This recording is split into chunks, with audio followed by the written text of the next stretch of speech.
Hey everybody, Eric here with MountModernLife.com, and today we are going to be tackling a task that we've been meaning to tackle for an extremely long time, and that is washing our RV.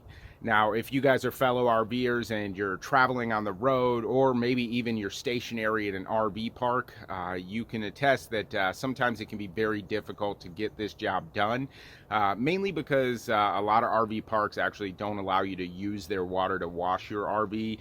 It would take a lot of water to wash it and things like that, so that's understandable. And at the same time, sometimes it can just be difficult, like when we were camp hosting at the Nevada County Fairgrounds. Where we were at was extremely dusty, and maybe subconsciously in the back of my mind, I didn't want to spend the time washing it just to know that the next day or the day after it was going to be completely filthy again. But anyway, with all that to the side, there are a couple options. One, there is this place called Blue Beacon. We had looked into them. Actually, we were heading there right before we got hit by the semi to get it fully washed. And I think for our rig, it was going to be about 35 bucks, which is really reasonable. I think that depends on the size of the rigs and things like that. And I actually haven't done it, but I've heard really good things about how well they do wash the rigs for such a reasonable price. Well, anyway, we got hit by the semi, and then we went to the shop, and then we came camp hosting, and then it was dusty. But anyway, we did have in mind to go ahead and wash it. About 6 months ago, we picked up this product called Wash and Wax All. We've heard really good things about it, and we haven't used it, but we're about to do that right now. So by the end of this video, hopefully we'll know, hey, Wash and Wax All does work just as good as the Amazon reviews suggest. Or, you know what, maybe next time we get it washed, we'll look for that Blue Beacon, or even just try to find a place where we can do it the old-fashioned style with water and soap. But anyway, let's go ahead and show you what we picked up, and then we'll dive into how we get it done.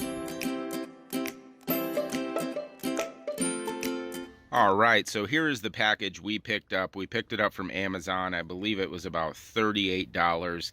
And what we have down here is we'll have our individual spray bottle here with the Wash and Wax All inside by Aero Cosmetics. And then it also comes with your spray nozzle that you'll just put right in this bottle.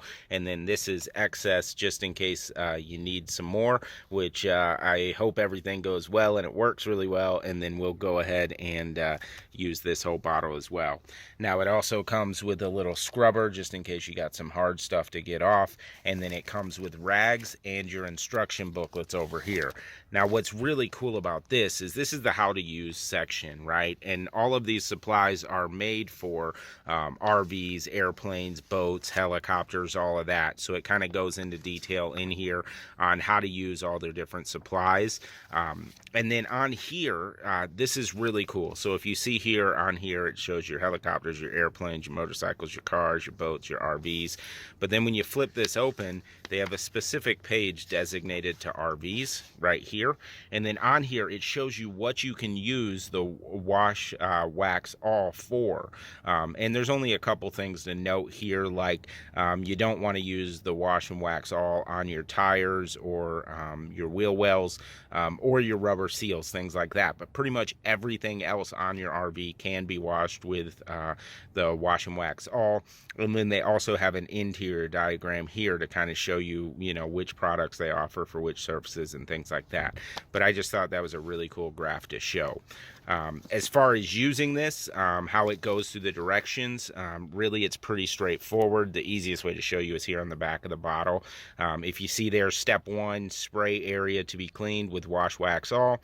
Step 2, agitate area with a damp towel for light cleaning. Step 2 may not be necessary. So we'll see how that goes. And then step 3, dry the area with a dry towel before Wash Wax All dries. And that's really the only stipulation that they notice everywhere in all their instructions, is that you just don't want the Wash Wax All to dry completely before you wipe it off. You want to wipe it off first. But anyway, we're actually parked underneath quite a few pine trees right now, so I'm going to jump up on the roof. We're going to get those pine needles off, and then we'll get started.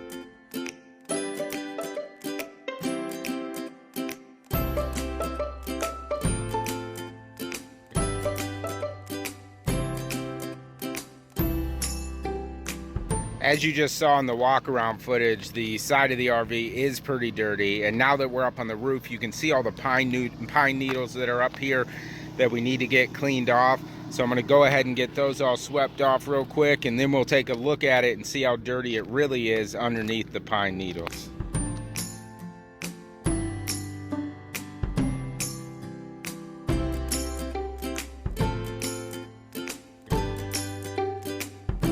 All right, we got all the pine straws swept off. I do need to raise up our antenna to get underneath there a little bit better. But other than that, it doesn't look nearly as rough as I thought. Now, it definitely needs a cleaning, which is good. Now, I've stayed on top of the caulking, just not the cleaning. So it'll be good to get this done today. Now, we do have quite a bit of sap on the roof from the trees. So it'll be interesting to see how this waterless wash and wax gets it done. But anyway, I'm gonna head down, grab the supplies, come back up, and we'll get started. All right, so here we are. Everything's been swept off. And I brought everything I think I'm going to need up here, which is my cloths. I have all of them up here. One will be for dry, one will be for the second step. I have my waterless wash and wax all. And I also brought a bottle of water, which I'm not sure if I'm going to need, but we'll see. And then I brought the Aero scrubber just in case some of the tree sap's a little more difficult to get off. So from what I understand, what we're going to go ahead and do is take the waterless spray, and then we're going to spray it in a spot. Now, they generally recommend doing 2 to 4 feet at a time in a general area, but since this is going to be our first application, I'm just going to focus on this small little corner over here.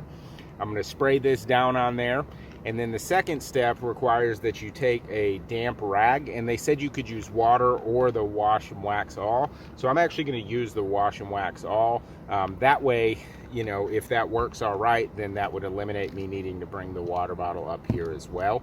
But anyway, let's go ahead and get one more towel here for the dry portion. And these towels definitely feel like pretty high quality, and they are included in the kit that we purchased, which is pretty nice. All right, so now I've got that folded in a square. I'm going to put it to the side. I've got my damp one here, and we're going to go ahead and give this a go.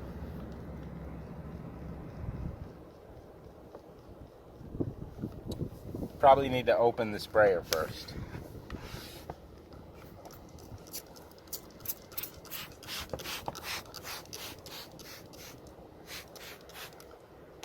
Alrighty, so that's sprayed down. We'll dampen up our cloth. Now we'll give it a little wipe.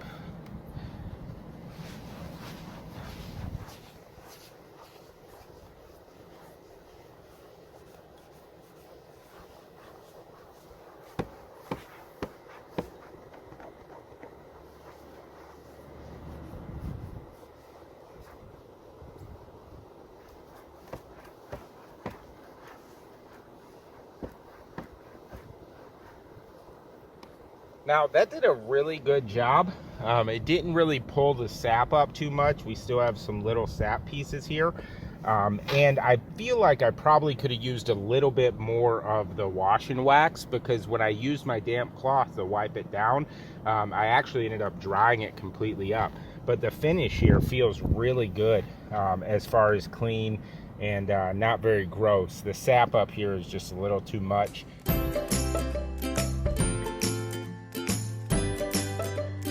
All right, so behind me there, you can see that's where I've already cleaned. It does look really good, but the sap's sticking. So we did get this long extendable brush a while back.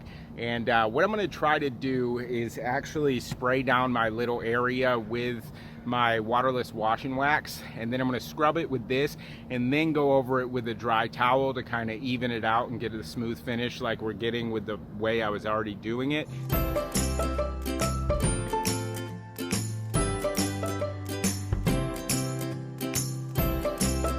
All right, so I went ahead and used the brush, and while it didn't help get the sap off, I did notice that the bristles are soft enough that I am able to get an even coat and an even clean with using it. Now, there's a couple advantages to that. Number one is that it's not as labor intensive as getting down there and scrubbing it on your hands and knees. And at the same time, it's a lot easier to cover a bigger area quicker. So I'm gonna go ahead and take that approach the rest of the way. And if you guys are looking to go this route, you may wanna get the package package with the brush or get your own.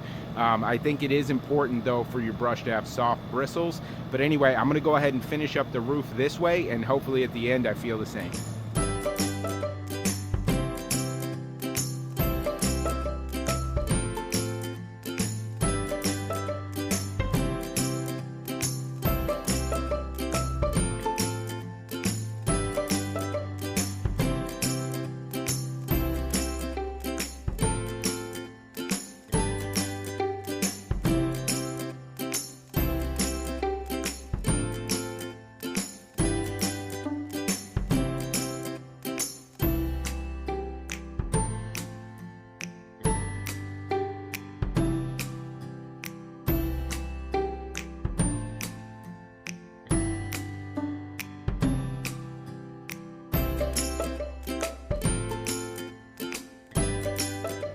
All right, so here we are, we're on the roof of the RV, and as you can see behind me, it does look really good. Not gonna lie, I'm extremely satisfied with the wash and wax all and the way it worked, especially getting the dirt and grime off of the roof. Now, as far as the tree sap goes, it didn't do much for that. So last night I did do a little digging, and a lot of people actually use hand sanitizer to get it off. So this morning, real quick, I jumped up, dropped a little dab of hand sanitizer on a piece of tree sap, let it sit for a couple seconds, and then scrubbed it off, and it worked really good. Now, it did take some elbow grease, so just something to keep in mind.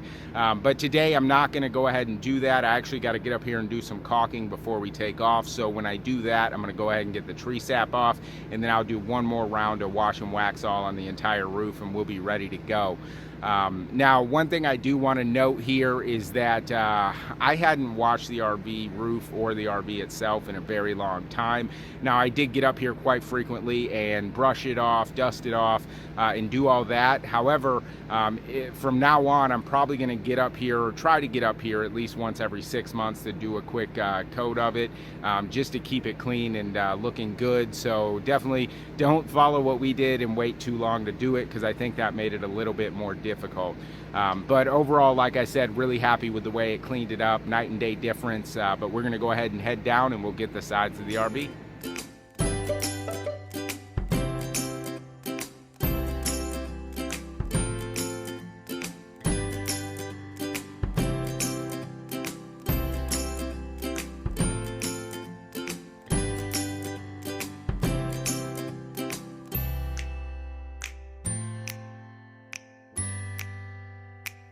All right, so we needed to take a little breather and kind of give you an update, just because I ran into a little bit of concern. So I did the whole back of the RV, and it probably took me about an hour and 15 minutes. And afterwards, my body was hurting. I was defeated. I went inside. I told Katie, you know what? We're just going to have to get it washed when we hit the road. We'll go somewhere and get it done.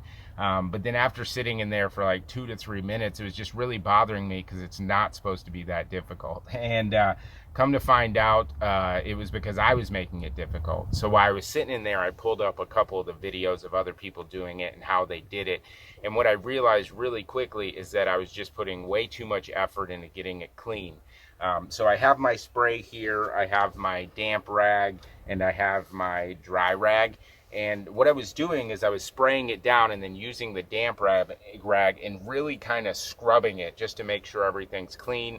And then by the time I got my dry rag, the wax and soap was already drying. So then I had to really scrub that to kind of buff it out. So I just wanted to take a quick breather before I continue with the rest and show you really how simple it is, so that you can hopefully avoid the same mistake I made.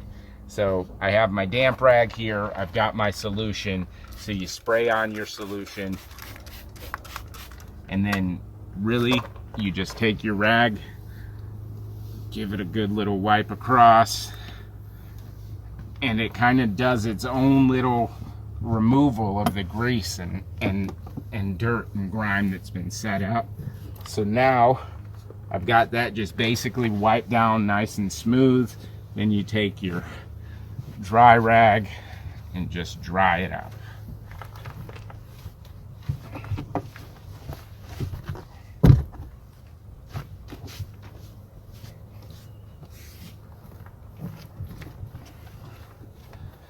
And voila, it's really that simple. So when I was doing it, I was just taking way too much effort. I was scrubbing too hard and doing all that. But anyway, now that I've got that figured out, I feel much more confident in finishing this up. So I'm going to go ahead and get the rest clean, and then we'll check back with you at the end and let you know what we thought about the whole process.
Here we are, and the RV has been all washed and waxed, and we're really happy with the way it turned out. I like to actually compare it to mowing the lawn. You know you have to do it, you don't want to do it, and then you finally do it, and you step back and look at it, and you're like, damn, that looks good. Well, that's how I feel about washing and waxing the RV. Now, the product itself, Wash and Wax All, worked really well, especially after I realized that I was just putting way too much effort into it, and it's actually a lot easier when you do it the way you're supposed to. So in the back, on the back cap, it took me about an hour and 15 minutes, and I was just really scrubbing. And then later on, it took me probably about 3.5 hours to do the rest of the RV once I started doing it the right way. Now, there are a couple videos I watched that kind of helped me get on the right path, so I'll put a couple links in the description box below. And to be honest with you, while we were really happy with the way the product worked, I kind of doubt that I'm ever going to wash the entire RV again. It was just really time consuming and really labor intensive, and not that I don't want to do those things. It's just we'd probably be able to find like Blue Beacon or someone else that we could pay for them to wash it, and then that would be a much better use of our time. I hate to laugh, but really, it just, for me, that's not one of my joys. If you love washing vehicles or something like that, you may really enjoy this. Not so much for us. So anyway, we are definitely going to keep it on hand, mainly because it does do a great job of washing the windows and getting the bugs off of the front. So we're definitely going to keep it on hand, and we'll keep up to date with the windows and bugs and things like that. But whenever we need a full-on washing, we're definitely going to take it somewhere. But we are curious to know how you guys go about washing your RV, what products you use, how often you do it. Do you just take it to someone else to wash it? Anyway, definitely let us know in the comments below. And thank you guys so much for swinging by today. We really hope this video kind of helped you figure out if this is a path you want to take, or if you want to be like us and just take it somewhere in the future. But anyway, thanks again for swinging by. We'll see you guys again soon, and don't forget to subscribe.